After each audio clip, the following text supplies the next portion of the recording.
ঐ অঞ্জু কি হৈছে তোৰ মোৰ আকৌ কি হ'ব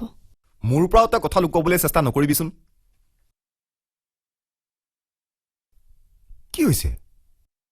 বিদ্যাদা ঠিক আছে তই যদি নাই নাই বিদ্যাদা তেনেকৈ কিয় কৈছা জানা বিদ্যাদা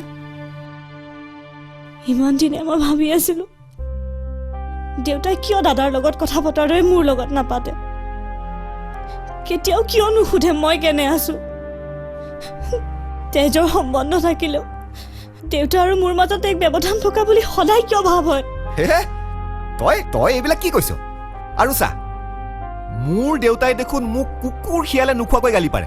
তথাপিও মই জানো যে তেওঁৰ অন্তৰত মোৰ প্ৰতি অলপ হলেও মৰম আছে ময়ো তেনেদৰে ভাবিছিলো কিন্তু আজি আৰু মই তেনেকৈ ক'ব নোৱাৰো মই জানো যে মোৰ দেউতাই মোক ভাল নাপায়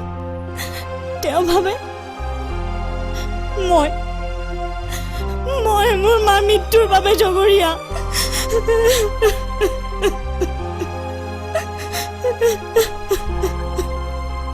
অঞ্জু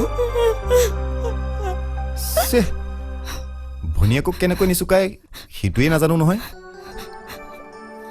ঐ ঐ অঞ্জু মোমাইটিয়ে তোক যি বুলিয়ে নাভাবক তই এটা কথা মনত ৰাখিবি যে তোৰ দুটা ককাইৰে আছে আৰু সিহঁতে তোৰ চকুত এই পানী চেনি চাব নিবিচাৰে ইমান আচৰিত হৈছ যে সঞ্জীৱৰ দৰে জানো মই তোৰ ককাইৰে নহয় বিদ্যাদা এনেকে হাঁহি থাকিবি অৱশ্যে বিয়াৰ দিনা অলপ নাকান্দিলে ৰাইজে হাঁহিব পাগলী বুলি কব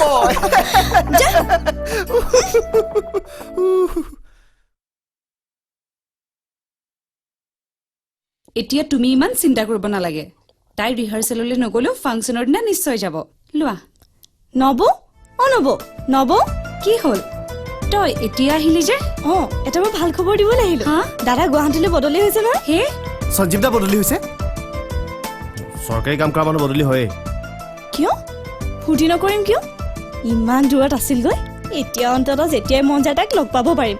সিও চাগে কিমান ভাল পাইছে